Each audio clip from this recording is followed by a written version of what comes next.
The Obama administration allowed a major terrorist organization to operate as a global drug and weapons cartel. Former CIA station chief and congressional candidate Scott Ulinger joins me to discuss.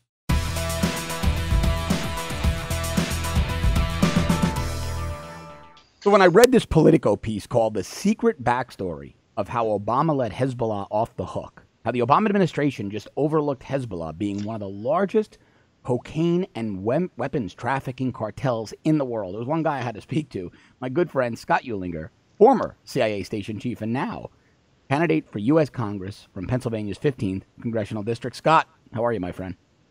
Fine. Everything's great, John. This story blew my mind. And I sent it to you, and you read it, and you came back to me. And I know you felt it was incredibly comprehensive and that what was laid out in the story seems very accurate, correct, with the way these investigations would typically happen. From your experience as a CIA case officer and then station chief, this seems to hold water. Investigatively, for me, it certainly does. Right, exactly. I mean, and then right, there's kind of an intel piece to it, and there's a law enforcement piece to it too. So like the two of us together, you can certainly see the nuances just as well as I can. That's right. But it's very troubling stuff. But when you look at previous actions of the Obama administration to suppress things that go against their narrative, then maybe this isn't surprising. It's just more discouraging news on the international policy front. Listen, I wasn't surprised by any of it. I mean, nothing the Obama administration did with regards to bad guys, with regards to ISIS. They essentially allowed ISIS to proliferate because they didn't want to crush them. So seeing that they allowed Hezbollah to become essentially one of the largest global crime syndicates wasn't surprising to me when you look at it and understand that they did it to placate Iran. Now, I want to, just as a matter of full disclosure for the audience, Scott and I worked together on his congressional race, but that's not why I've had him on the show today. I want Scott on the show for these matters because he really is the most knowledgeable guy I know. And his experience with this one is on point because he ran U.S. operations against Iran and Iranian assets. So, Scott, the gist of the story is, and I'll keep it pretty simple for the audience, that the DEA, the Drug Enforcement Administration, and let me just say that the DEA, and I'm sure you've seen this during your career with CIA, the DEA has an incredibly robust intelligence infrastructure. And in certain parts of the world, it rivals any other global intelligence service, especially Mexico and Central and South America, where they've been operating for so long. Would you agree with that? Yeah, that would be true, definitely. Okay, so the DEA, in cooperation with, I'm assuming, CIA, and they said 30 other global agencies. I'm sure FBI was involved in ATF because there were guns and that sort of thing. And foreign liaison services Foreign liaison sure. services, right, globally.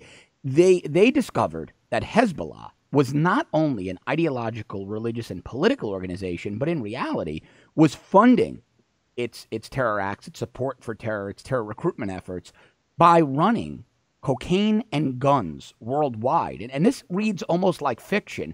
There's a central player in all this on Hezbollah's side that's actually called the Ghost. If you read the story, it's pretty fascinating stuff.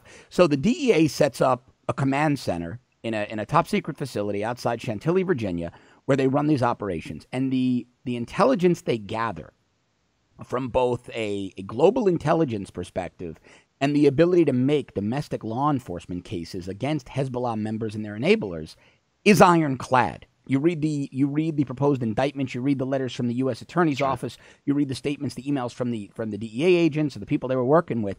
This was cut and dry, slam dunk, one of the best investigative jobs I've ever seen. Comprehensive, well done. The Obama administration blocked them at every turn. And it appears that the Obama administration blocked them to not disrupt Obama's policy of appeasement with Iran and his incredibly stupid Iran deal. So, Scott, did I leave anything out? No, you didn't really. That really is the heart of the matter. Obama showed many other signs of going way too easy on Iran to conclude this disastrous quote treaty unquote that we're now stuck with. I mean, the main thing that comes to mind was, I think in 2010 there was kind of an uprising of a lot of university students in Tehran, right? And basically Obama sold them down the river. He did not support them, from the bully pulpit, which would have been instrumental in making the regime very uncomfortable. He didn't do that. He sold them out because he wanted to conclude a deal with the mullahs, and this is just part and parcel of it. It's kind of funny that this operation was called Operation Cassandra, which according to right, which is according to Greek mythology, the prophet who was doomed to walk the earth unbelieved, that no one would believe them. So unfortunately, it was an appropriate name because they were not believed, or they were suppressed by the Obama administration. It's an unfortunate irony. So let's get into the weeds a little bit for the audience. Sure. Let's talk about you worked in some pretty hostile places for nearly 20 years on behalf of this country. You recruited spies in places where you could have been killed for doing so. Tell the audience what Hezbollah's trafficking. Hezbollah was bringing in about $1 billion a year, and the article says roughly $500 million of that was profit. They brought in $500 million through various and sundry entities that were profit, about $1 billion a year gross. Tell the audience what a group like Hezbollah uses that money for. I mean, Hezbollah is basically functions almost as a nation state at this point. I mean, it has a political policy. It even has social welfare policies. In places like Lebanon, it is basically the functioning government. It functions better than the Lebanese government itself. But they're also totally tied into Iran, and their intelligence structure is very similar to that of Iran, and they're very formidable. They're even very formidable from the CI point of view. In other words, trying to penetrate these organizations to learn more about them. They are very sophisticated and can identify spies in their midst. So when you say CI, you're talking about the counterintelligence point of view. Our inability to infiltrate these organizations. That's right. They're savvy and they firewall. Exactly. If I'm not mistaken, there has actually been 1 or 2 Americans who've been thrown into prison for spying for Hezbollah, not a nation state as we understand it, right, but Hezbollah itself. And so Scott, let me stop you there, because you say something very, very interesting. So John Brennan, Obama's former CIA director, the guy who's tried to throw Trump under the bus with this bogus Trump-Russia collusion, John Brennan, while this operation was ongoing. This Operation Cassandra, started in 2008. Started right before Obama took office. And Obama took office January 2009, obviously. And that's when the roadblock started. John Brennan in 2010, knowing full well that Hezbollah was a global crime syndicate, bringing tons of cocaine in the United States monthly, running weapons around the world, John Brennan downplayed this threat, according to the Politico piece, and encouraged nations in the Middle East and our own government to allow Hezbollah more prominence in the Lebanese political process. That's about one of the worst things I've ever heard come out of the CIA. That's right. That's another typical right. And it's Brennan was a total disaster as an advisor to the president and as a CIA director, because he's just incompetent. But this is illustrative of the problems we can have in U.S. foreign policy. This idea, his idea was, we need to strengthen the quote moderate elements of Hezbollah. And so we shouldn't just break relations with them. We need to speak to them. But This is the same illusion that has our people for 20 years seeking out moderate elements in the Iranian regime. Well, we can speak to the moderate elements. Right. Are there moderate elements within Hezbollah? I would not think there are moderate elements. No, and there aren't. There are not. And just as there are not in the Iranian regime. But, this is mirror imaging in the intel world, very, very dangerous thing to do. You think that they're structured like the U.S. government. There are no moderate elements in Iran. All of them say death to America. Just some of them raise their voices more than others. Right. So to fool yourself into thinking that Hezbollah or Iran, that we can talk to certain people in there because and moderate them, is an exercise in folly, but typical of Brennan. Well, that's exactly right. And that was the Obama administration's entire feckless foreign policy, right? And intelligence policy. They believed that bad guys would be turned into good guys if you prostrated yourself to the bad guys. That's right. Whether it was China or Hezbollah or Iran, that's right. It's the same disastrous policy worldwide. Now, I've spoken to some of my friends in the DEA down here in Miami, and I want people to understand this Operation Cassandra, the intelligence gleaned, told us something very scary. These operators, the Hezbollah operators in this global cocaine and weapons trafficking network, were not limited to the Middle East. They weren't only doing this out of places like Iran and Lebanon. This came into the Caribbean. Venezuela has long been, even before The Maduro regime screwed everything up, and Chavez before that. Venezuela has long been a drug transshipment center. The island of Aruba has long been a drug transshipment center right off the coast. Cuba has been a drug transshipment center. Now, these bad actors, these Hezbollah actors, were incredibly active in Central and South America, using points 2 hours from the U.S., 2 hours by air, in some cases even less. Cuba, for example, is 35, 40 minutes in a small jet from Miami or Key West. They were using those as jump-off points to get the drugs, to get the weapons into the U.S. This was not only a Middle East operation. This was a global network utilizing bad actors from the narco-terror world in South and Central America as well. All of that was overlooked. They were given a pass as well because the Obama administration didn't want this to come back to Iran. That's right. I mean, right. People have to understand that these are transnational problems, because this network of fundraising, the Hezbollah used, was buying used cars in the United States, exporting them to Africa, using that money to finance Hezbollah programs in Lebanon, and all the while they're also, and then bringing drugs back to Venezuela. I mean, Venezuela is the perfect example of, it was totally in your face illegality. I mean, the president Maduro is just totally cooperating with Iran. There are literally flights that go directly to Iran from Caracas, and they load up on drugs and weapons. They bring them back in. Quds Force and IRGC, basically the Iranian SS, I like to call them, bring them back to Venezuela where they can wreak havoc all over the place. In fact, one of the guys was one of the people that was mentioned in the one of the bad actors in the article is mentioned as there's an outstanding warrant for his arrest for conspiracy to kill Americans, and this had to do with a conspiracy to kill U.S. Advisors dealing with FARC in Colombia. Well, let me tell you why this is so terrifying, and for people that watch the show who aren't here in South Florida, the waterways between Venezuela and South Florida are outside of hurricane season pretty calm waterways. You can you don't need a ship to get your terror actors here. You don't need a ship. You can use a large sport fish, a 50, 60, 70-foot sport fish boat, and come across the Caribbean. It's very, very calm water. Friends of mine and I, we jump on boats, go out to the Bahamas all the time. And in the season, now we're out of hurricane season now, from now till May, very, very easy to make that crossing when you've got a complicit government in Venezuela. Not just complicit, but they're partners in the crime syndicate. Cooperative partners. They're part of the cartel now at this point. That's right. These people were very easily able to get into the U.S. We have plenty of small marinas here without a customs presence. In fact, our border security, we talk about the southern border. I know you know this, Scott, but I want the audience to know. In South Florida alone, there are dozens upon dozens upon dozens of marinas that you can come into with a sport fish, and your customs check-in is essentially voluntary. If the Coast Guard isn't popping a hit on your boat and sending ICE or CBP or the Coast Guard assets over to check on you, it's really an honor system to check in with customs, let them know you're coming. Very, very easy to unload some guys in a raft on the beach, come check in, but all the contraband and the bad guys are off the boat. You let them off a few miles out. Very small, very hard to pick up on radar. That's how terrifying this was. This is what the Obama administration overlooked.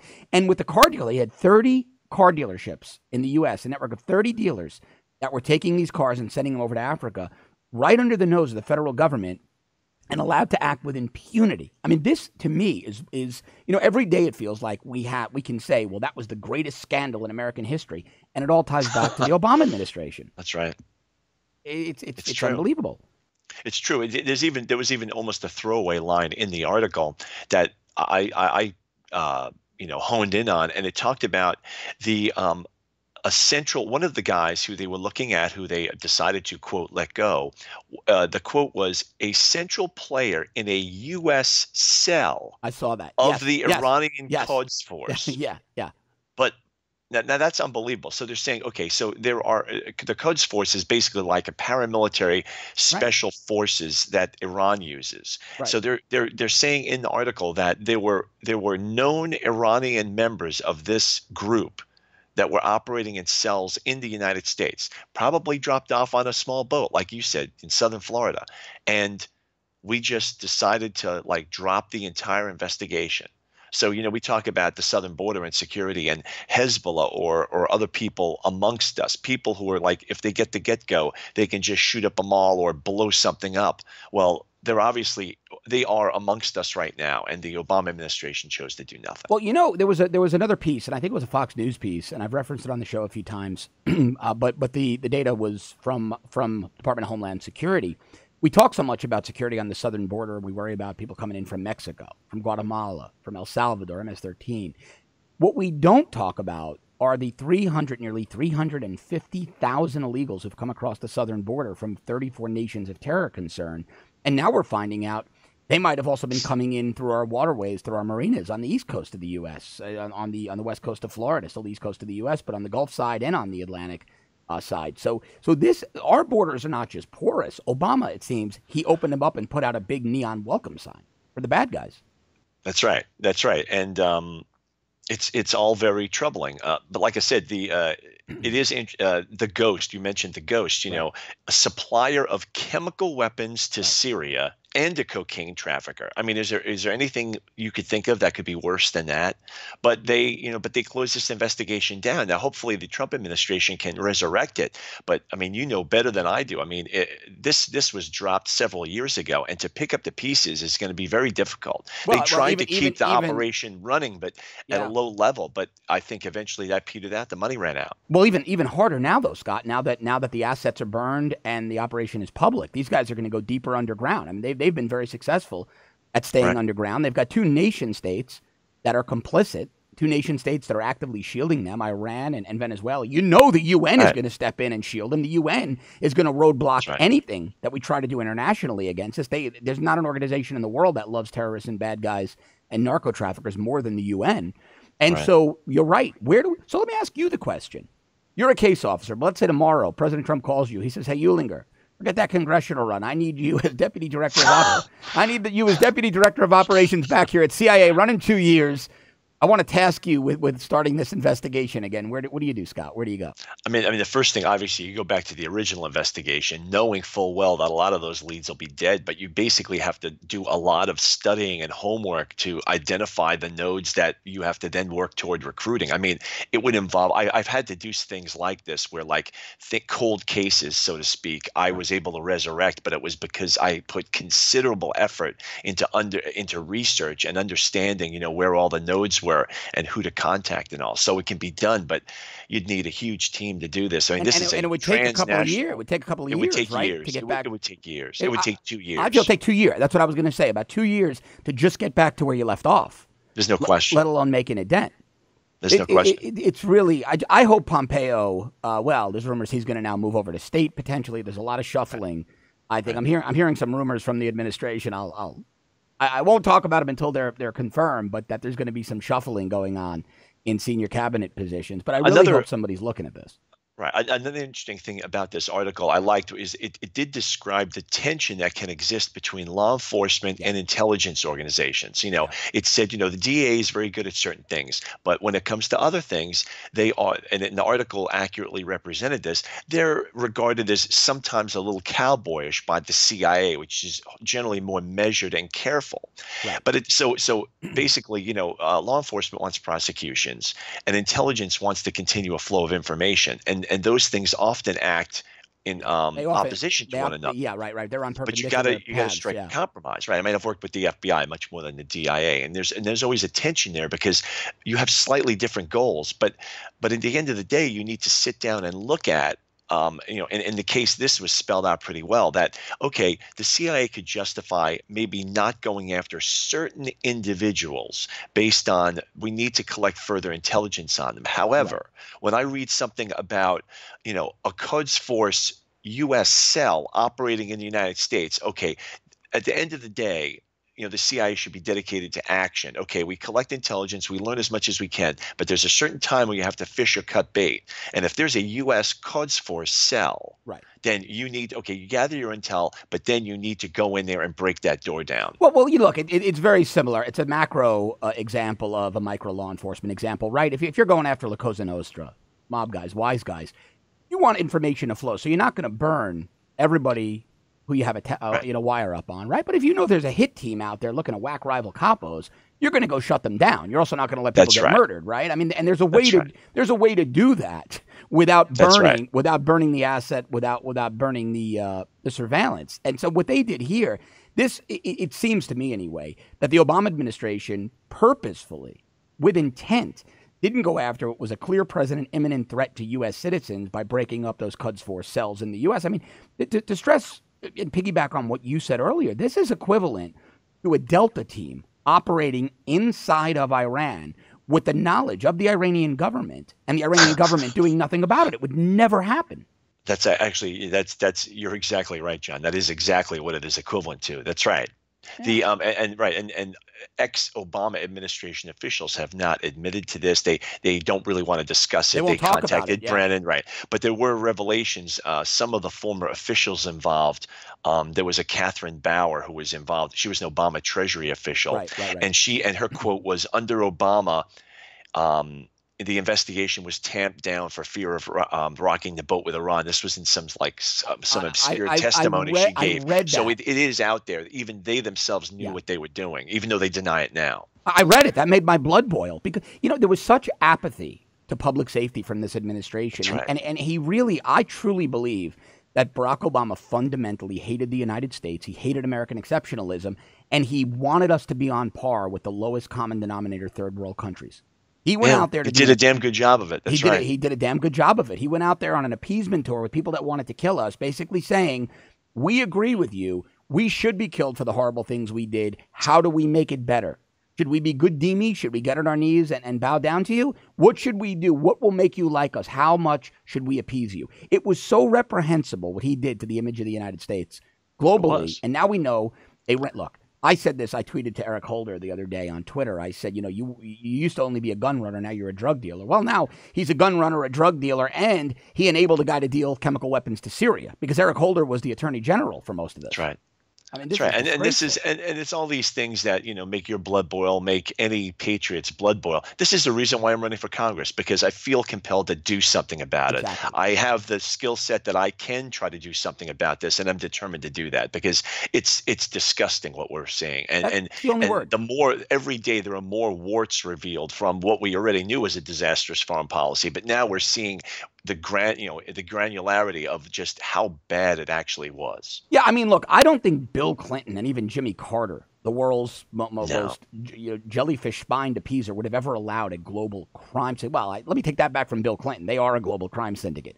But Jimmy Carter, I don't think this would have been competition for them. Yeah, this would have been competition for the Clinton. They would have eliminated them. They would have been whacking each other left and right. Hillary would have been there with the cigar and the machine gun, the old Tommy gun. Mob Barker Clinton.